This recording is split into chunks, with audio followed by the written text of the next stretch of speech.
नमस्कार। आज का दिन यानी 25 जुलाई भारत के इतिहास के लिए बेहद खास है। क्यों खास है? आप सभी को बताना चाहता हूं। द्रौपदी मुर्मू यह एक नाम जो इस समय पूरे हिंदुस्तान के बच्चे बच्चे के जुबान पर है। द्रौपदी मुर्मू जो आज भारत के 15वें राष्ट्रपति के रूप में भारत के सर्वोच्च गद्दी पे विराजमान हो चुकी है।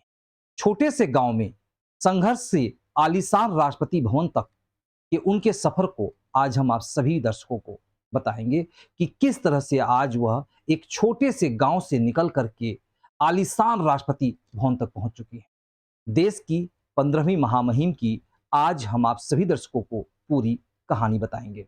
द्रौपदी मुर्मू के भारत की पहली आदिवासी राष्ट्रपति बनने के भले ही कितने भी राजनीतिक अर्थ लगाए जाएं, लेकिन इस बात में दो राय नहीं कि यह जाति और सांस्कृतिक रूप से दुनिया के सबसे अनोखे देश के लोकतांत्रिक सफर में एक खूबसूरत पड़ाव है।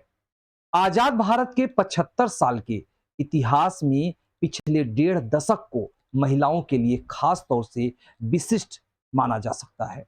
जीवन के हर क्षेत्र में सफलता प्राप्त करने वाली महिलाएं इस दौरान देश के शीर्ष संवैधानिक पद तक पहुंचने में कामयाब रही हैं।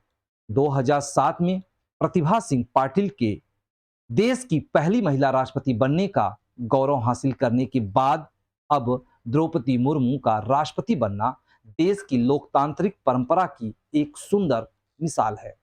क्या कभी किसी ने सोचा था कि दिल्ली से 2000 किलोमीटर के फासले पर स्थित उड़ीसा के मयूरभंज जिले की कुसमी तहसील के छोटे से गांव ऊपरबेड़ा के एक बेहद साधारण स्कूल से शिक्षा ग्रहण करने वाली द्रौपदी मुर्मू एक दिन असाधारण उपलब्धि हासिल करके देश के सर्वोच्च संवैधानिक पद पर विराजमान होंगी और देश ही नहीं दुनिया की बेहतरीन इमारतों में शुमार किया जाने वाला राष्ट्रपति भवन उनका सरकारी आवास होगा। यहां यह उल्लेख करना प्रासंगिक होगा कि द्रौपदी मुर्मू देश की पहली आदिवासी राष्ट्रपति हो गई हैं। महिलाओं का प्रतिनिधित्व करने के साथ साथ वह देश की कुल आबादी के 8.5% से कुछ ज्यादा आदिवासी समुदाय का प्रतिनिधित्व करती हैं। लेकिन जनजाति की बात करें तो वह संथाल जनजाति से ताल्लुक रखती हैं। भील और गोंड के बाद संथाल जनजाति की आबादी आदिवासियों में सबसे ज्यादा है। पारिवारिक जीवन की बात करें तो द्रौपदी मुर्मू का जन्म 20 जून 1958 को उड़ीसा के मयूरभंज जिले के बैदापोसी गांव में एक संथाल परिवार में हुआ था। उनके पिता का नाम बिरंची नारायण टूडू था। उनके दादा और उनके पिता दोनों ही उनके गांव के प्रधान रहे। मुर्मू मयूरभंज जिले की कुसमी तहसील के एक ऊपरबेड़ा में स्थित एक स्कूल से पढ़ी हैं। यह गांव दिल्ली से लगभग 2000 किलोमीटर और उड़ीसा के भुवनेश्वर से 313 किलोमीटर दूर है। उन्होंने श्याम चरण मुर्मू से विवाह किया था।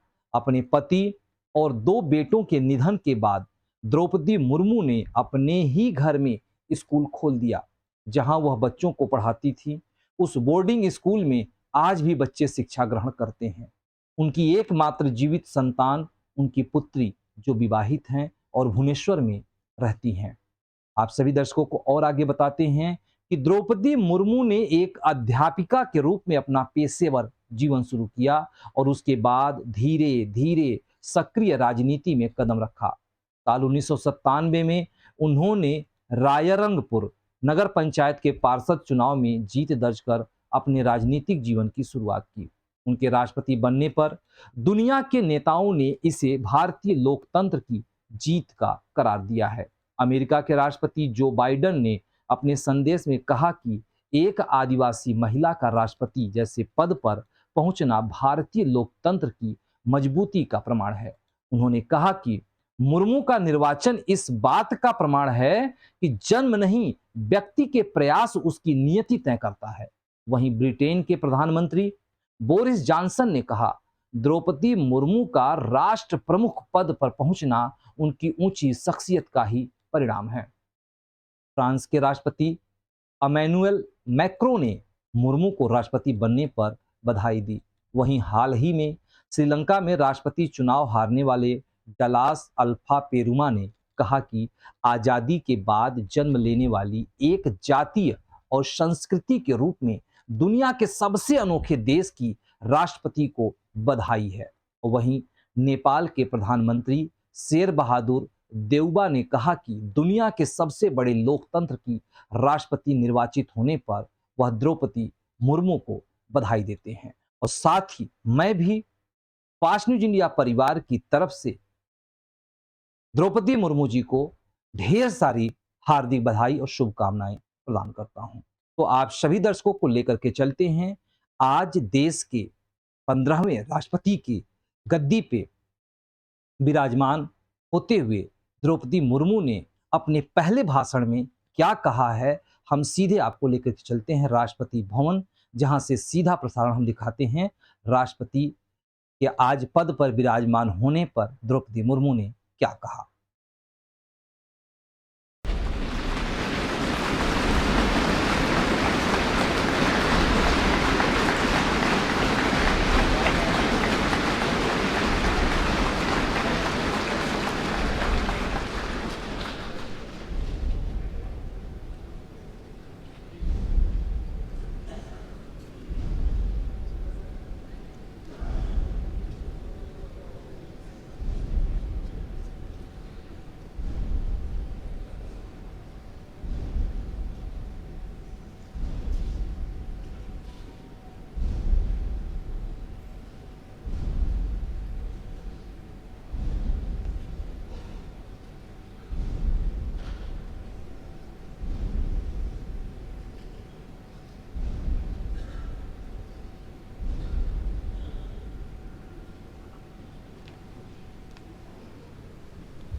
राष्ट्रपति महोदया, आपका आदेश हो तो आपके पद ग्रहण की उद्घोषणा की जाए और उसे भारत के राजपत्र में प्रकाशित किया जाए।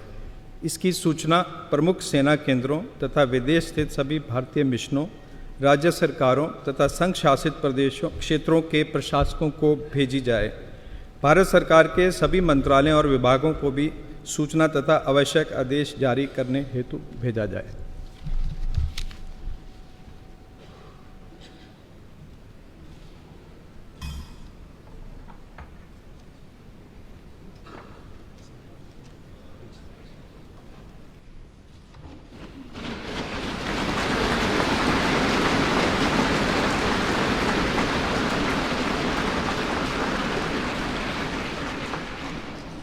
आदरणीय श्री रामनाथ कोविंद जी, उपराष्ट्रपति श्री एम वेंकैया नायडू जी, प्रधानमंत्री श्री नरेंद्र मोदी जी, लोकसभा के स्पीकर श्री ओम बिरला जी, चीफ जस्टिस एन.वी. रमन्ना जी, सम्मानित सांसदगण, अन्य महानुभावों, देवियों और स्वजनों तथा मेरे प्यारे देशवासियों, सभी को जोहार।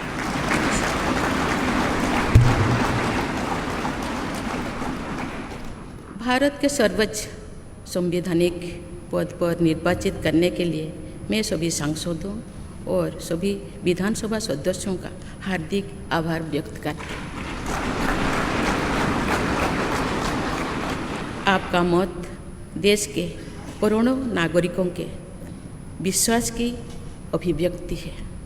मैं भारत के समस्त नागरिकों की आशा, आकांक्षा और अधिकारों की प्रतीक इस पवित्र संसद से सभी देशवासियों का पूरी विनम्रता से अभिनंदन करती हूँ।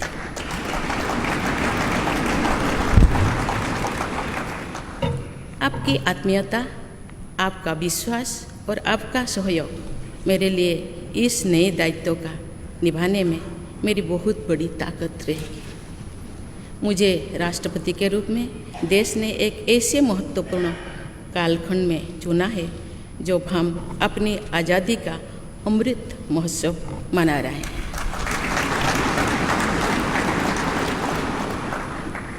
आज से कुछ दिन बाद ही देश अपनी स्वाधीनता के 75 वर्ष पूरी करेगा।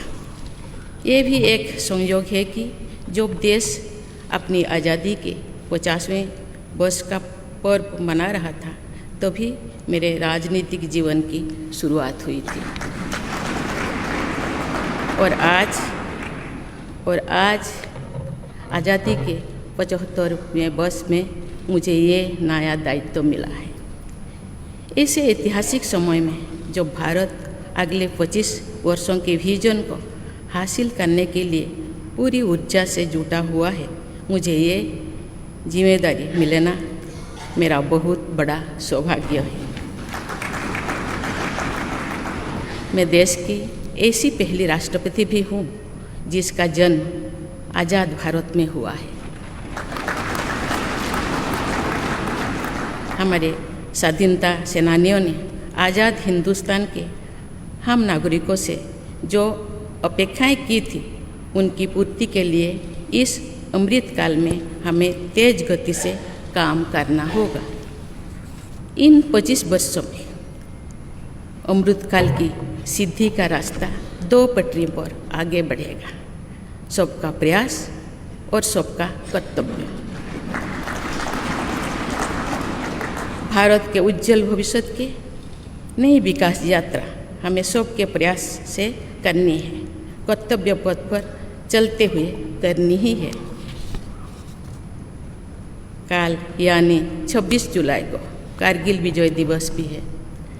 ये दिन भारत की सेनाओं के शौर्य और संयम दोनों का ही प्रतीक है।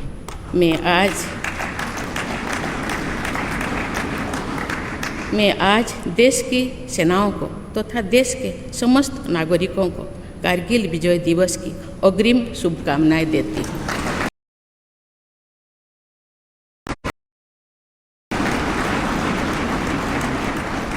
देवियों और स्वजनों, मैंने अपनी जीवन यात्रा पूर्वी भारत में ओडिशा के एक छोटे से आदिवासी गांव से शुरू की थी।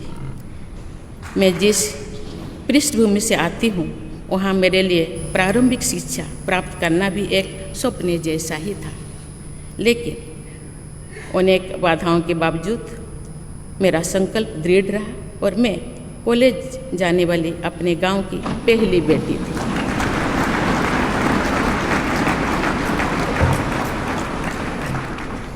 मैं जनजातीय समाज से हूँ और वार्ड काउंसिलर से लेकर भारत की राष्ट्रपति बनने तक का अवसर मुझे मिला है। ये लोकतंत्र की जननी भारतवर्ष की महानता है। ये हमारे लोकतंत्र की ही शक्ति है कि उसमें एक गरीब घर के पैदा होने बेटी, दूर सुदूर आदिवासी क्षेत्र में पैदा हुई बेटी भारत के सर्वोच्च संवैधानिक पद तक पहुंच सकती है।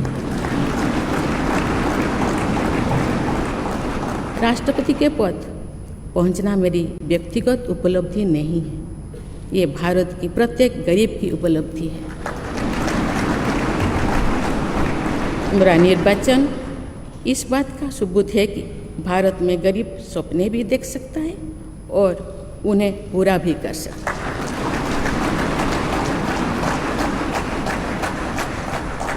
और ये मेरे लिए बहुत संतोष की बात है कि जो सदियों से वंचित रहे, जो जीवन विकास के लाभ से दूर रहे, वे गरीब, दलित, पिछड़े तथा आदिवासी मुझे ये अपना प्रतिबिंब देख सकते हैं। मेरे इस निर्वाचन में देश के गरीब व का आशीर्वाद शामिल है। देश की करोड़ों महिलाओं और बेटियों के सपनों और सामर्थ्य की झलक है। मेरे इस निर्वाचन में पुराने लीग से हटकर नए रास्ते पर चलने वाले भारत के आज के युवाओं का साहस भी शामिल है। ऐसे प्रगतिशील भारत का नेतृत्व करते हुए आज मैं खुद को गौरवान्वित महसूस कर रही हूँ। मैं आज समस्त देशवासियों को, विशेषकर भारत के युवाओं को तथा भारत की महिलाओं को ये विश्वास दिलाती हूँ कि इस पद पर कार्य करते हुए मेरे लिए उनके हित सर्वोपरि होंगे। देवियों और स्वजनों, मेरे सामने भारत के राष्ट्रपति पद की ऐसी महान विरासत है जिसने विश्व में भारतीय लोकतंत्र की प्रतिष्ठा का निरंतर मजबूत किया है। देश के प्रथम राष्ट्रपति डॉक्टर राजेंद्र प्रसाद से लेकर श्री रामनाथ कोविंद जी तक अनेक विभूतियों ने इस पद को सुशोभित किया है। इस पद के साथ साथ देश ने इस महान परंपरा के प्रतिनिधित्व का दायित्व भी मुझे सौंपा है। संविधान के आलोक में मैं पूरी निष्ठा से अपने कर्तव्यों का निर्वहन करूंगी। मेरे लिए भारत के लोकतांत्रिक सांस्कृतिक आदर्श और सभी देशवासी हमेशा मेरे ऊर्जा के स्रोत रहेंगे। देवियों और स्वजनों, हमारे संवैधानिक संग्राम में, स्वाधीनता संग्राम में एक राष्ट्र के तौर पर भारत की नई यात्रा की रूपरेखा तैयार की है। हमारा स्वाधीनता संग्राम उन संघर्षों और बलिदानों की अविरल धारा है जिसने आज़ाद भारत के लिए कितनी ही आदर्शों और संभावनाओं की सिंचा था। पूज्य बापू ने हमें स्वराज, स्वदेशी, स्वच्छता और सत्याग्रह द्वारा भारत के सांस्कृतिक आदर्शों की स्थापना का मार्ग दिखाया था। नेताजी सुभाष चंद्र बोस, नेहरू जी, सरदार पटेल, बाबा साहेब अम्बेडकर, भगत सिंह, सुखदेव, राजगुरु, चंद्रशेखर आज़ाद जैसे अनगिनत स्वाधीनता सेनानियों ने हमें राष्ट्र के स्वाभिमान को सर्वोपरि रखने की शिक्षा दी थी।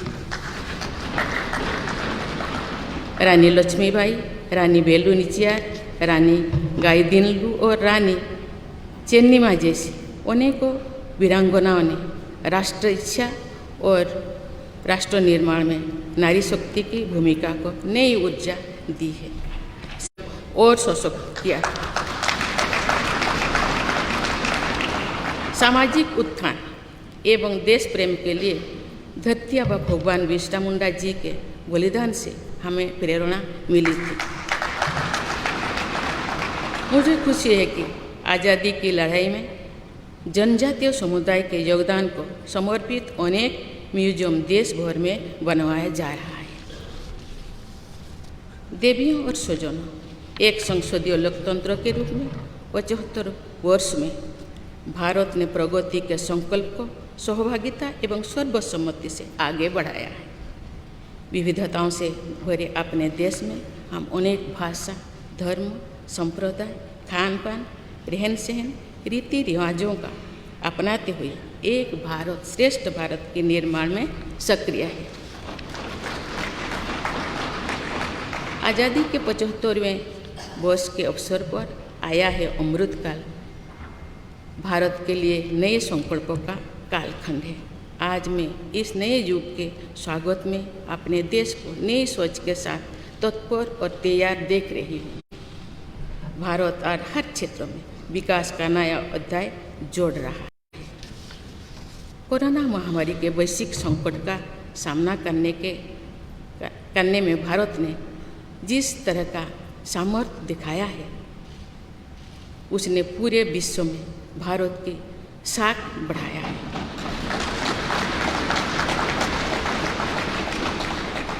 हम हिंदुस्तानियों ने अपने प्रयासों से न सिर्फ इस वैश्विक चुनौती का सामना किया, बल्कि दुनिया के सामने नई मापदंड भी स्थापित की। कुछ दिन पहले भारत ने कोरोना वैक्सीन की 200 करोड़ डोज लगाने का कीर्तिमान बनाया है। इस पूरी लड़ाई में भारत के लोगों ने जिस संयम, साहस और सहयोग का परिचय दिया, वो एक समाज के रूप में हमारी बढ़ती हुई शक्ति और संवेदनशीलता का प्रतीक है।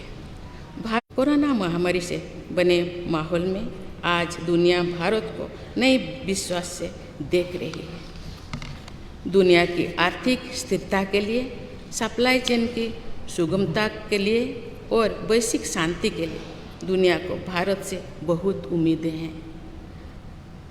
आगामी महीनों में भारत अपनी अध्यक्षता में G20 ग्रुप की मेजबानी भी करने जा रही है।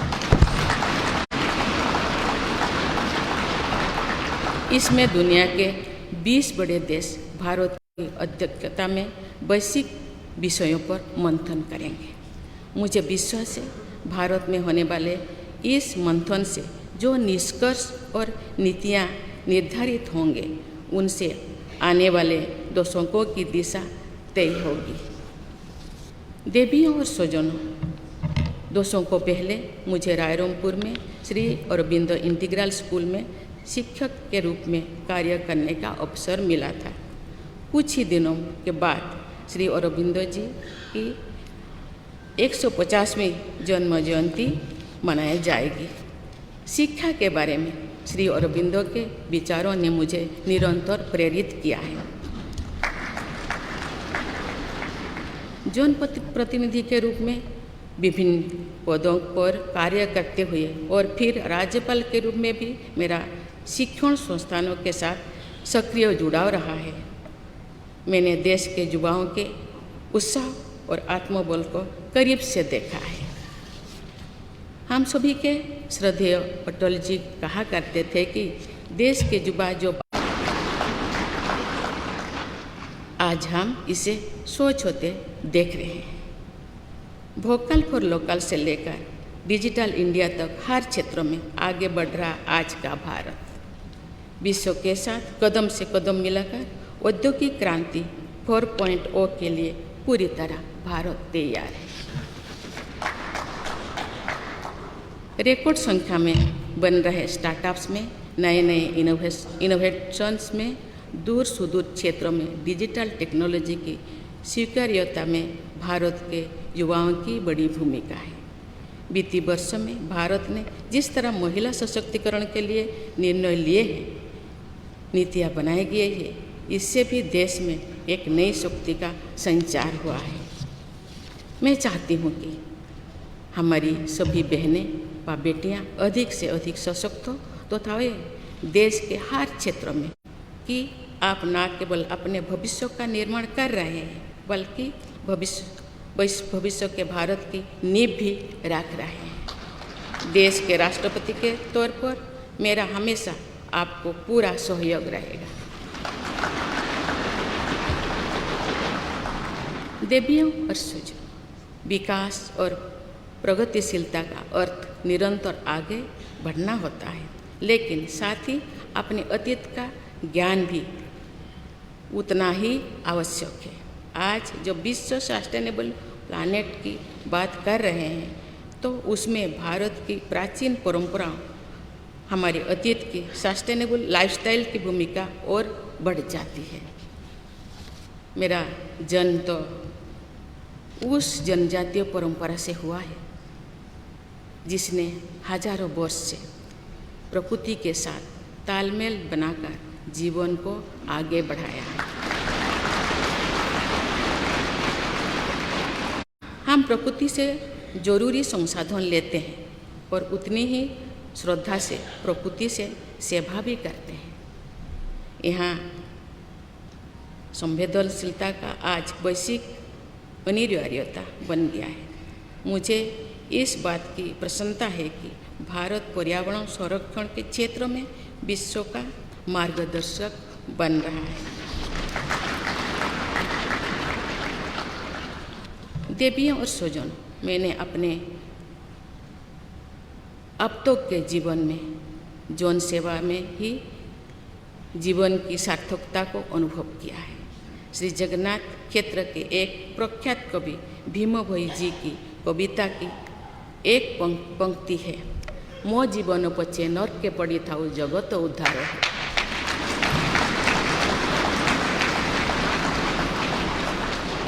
अर्थात अपने जीवन के हित और हित से बड़ा जगत कल्याण के लिए कार्य करना होता है।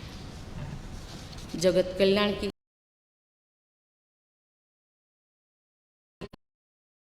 इसी भावना के साथ मैं आप सब के विश्वास पर खरा उतरने के लिए पूरी निष्ठा व लगन से काम करने के लिए सदैव तत्पर रहूँगी।